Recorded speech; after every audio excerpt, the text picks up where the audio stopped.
अस्सलाम वालेकुम रहमतुल्लाहि व बरकातुहू। क्लास 8 के बच्चों, अभी मौलाना हाली की जो है सबक की रीडिंग हो रही है।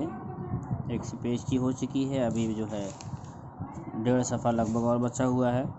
तो आज चलिए हम लोग देखते हैं मिर्ज़ा गालिब जो है, मिर्ज़ा गालिब इनके जो है उस्ताद भी हैं मौलाना हाली के। चलिए, दिल्ली में रहते हुए उन्हें 1.5 बरस हुआ होगा कि बड़े भाई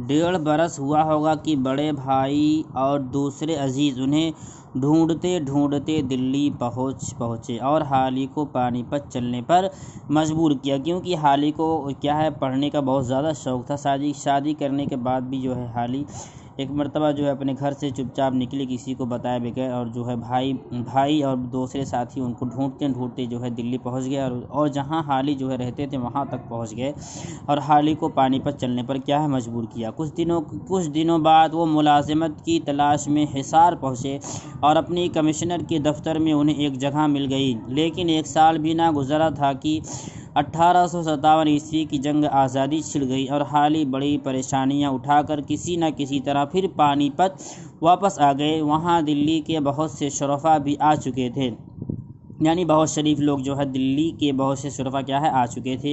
हाली ने अपने इन मुसीबत ज़दा भाइयों की बड़ी खिदमत की। जब अमन अमान हो गया तो हाली फिर तलाश माश के लिए निकले, यानी रोज़ी की तलाश के लिए निकले। दिल्ली में उनकी मुलाकात मेरठ के नवाब मुस्तफ़ा ख़ान शेफ्ता से हो गई। शेफ्ता हाली की सीरत व शख्सियत से बहुत मुतासिर हुए। बहुत ही नेक इंसान मौलाना हाली क्या है, बहुत ही नेक इंसान थे। इनकी सीरत और इनकी शख्सियत को देखकर इनको शेफ्ता को ऊपर क्या है बहुत बड़ा असर पड़ा। उन्होंने हाली को अपने बच्चों का तालिक मुकर्रर कर दिया, तालिक यानी उस्ताद बना दिया, और हाली उनके साथ रहने लगे। नवाब साहब की सोहबत से हाली को बहुत फ़ायदा हुआ। शेफ्ता खुद शायर थे। हाली भी उर्दू और फ़ारसी में गज़लें कहने लगे और मिर्ज़ा गालिब के पास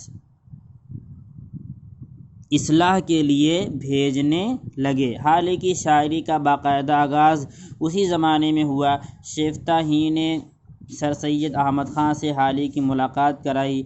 हाली पर सर सैयद की ज़बरदस्त शख्सियत का बहुत असर हुआ और वो दिलो जान से उनके साथ हो गए।